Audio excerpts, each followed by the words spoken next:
Good question.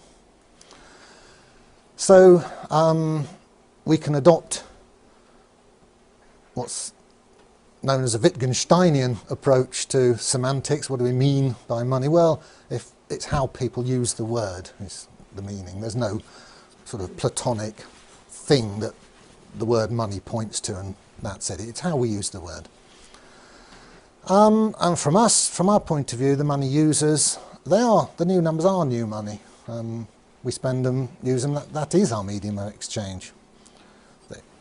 Once somebody's borrowed them, then they start circulating in the economy.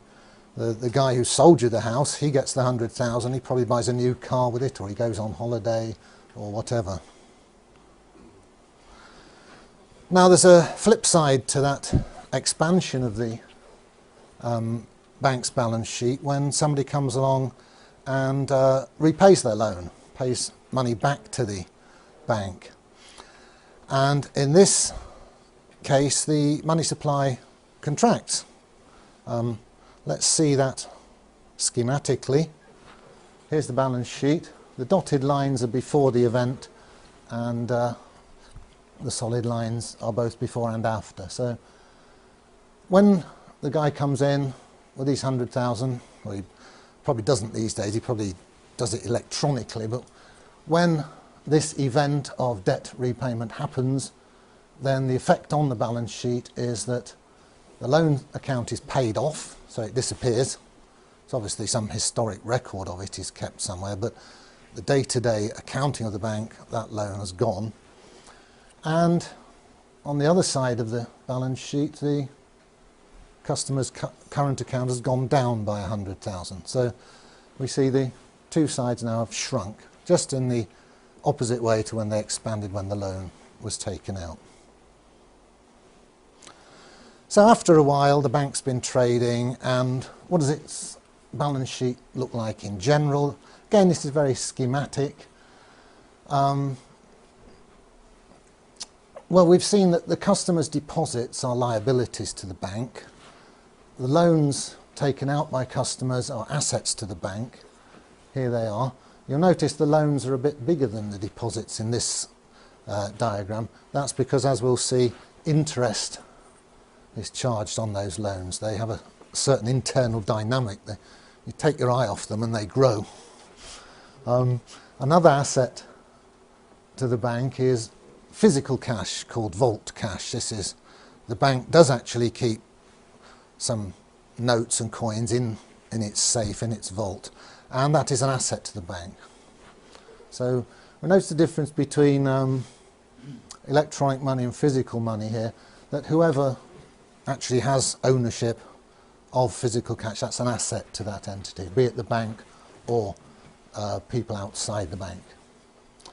Assets, financial assets, the banks tend to buy gilts, which are IOUs from the British government. It's a favourite asset of banks, and obviously the nice buildings that you see, and the cars and so on and so forth. And also, remember, initially the shareholders put their initial money into the account at the Bank of England, it's called their reserve account. We'll have a look at the structure of this in a bit more detail later. So that's an asset to the bank. So the bank has its money in the central bank, the Bank of England.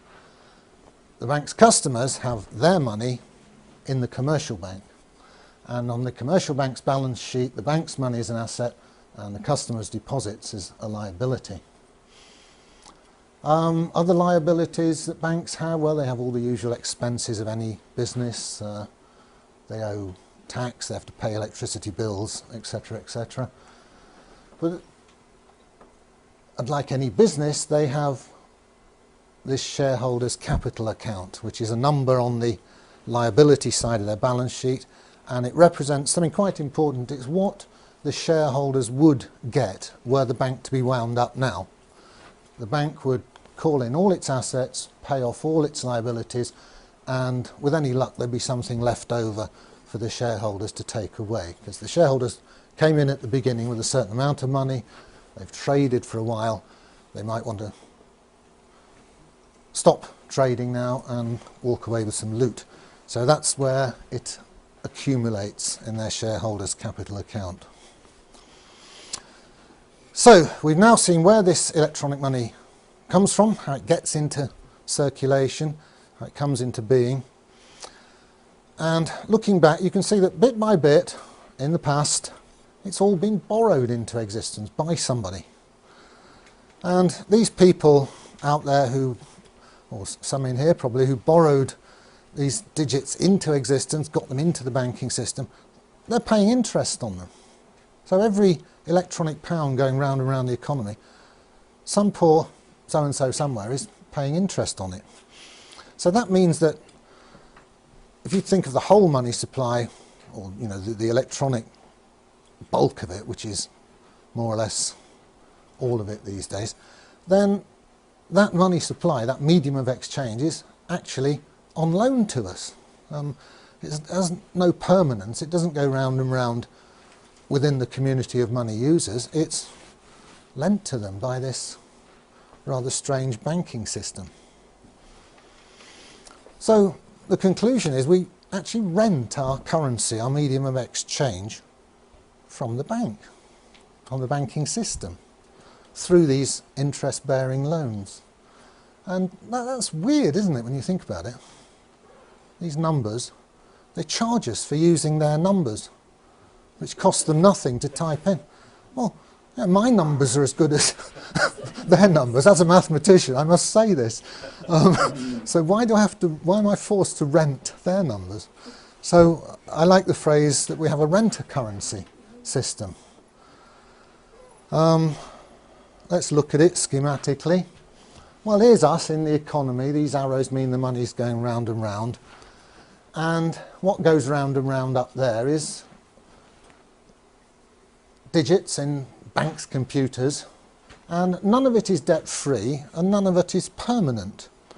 It's all temporary, transient, ephemeral, and it comes into the economy, as we've seen, from interest-bearing commercial loans, and it drains back out of the economy as the loans plus the interest.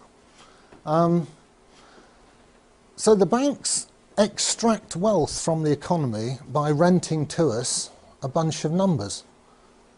It's quite a good business, isn't it?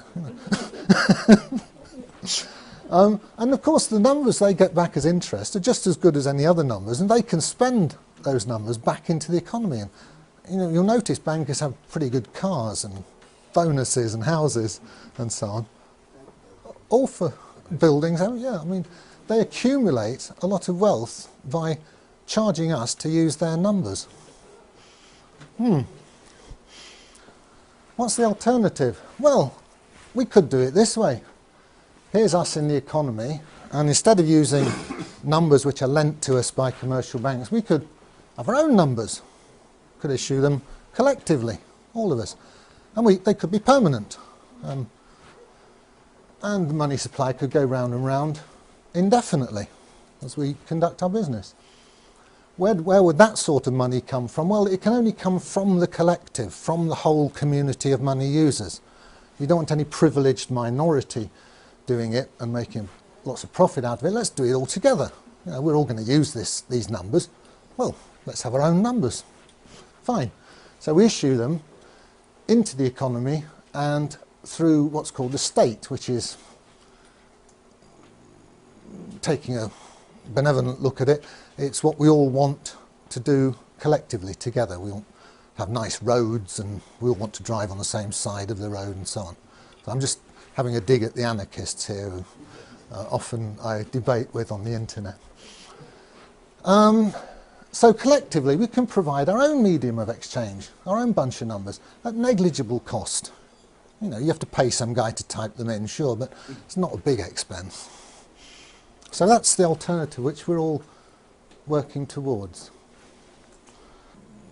Let's not knock debt-based money per se. We're just knocking commercially issued debt-based money. But there is an argument that any money system needs to be a bit flexible. needs to expand and contract. You know, if somebody invents a new widget and suddenly lots of factories are needed to produce these new wonder widgets, well, we need a bit more money in the economy. Well, we can still do that. We collectively, through the state, can lend money into the economy as well as spend money into the economy.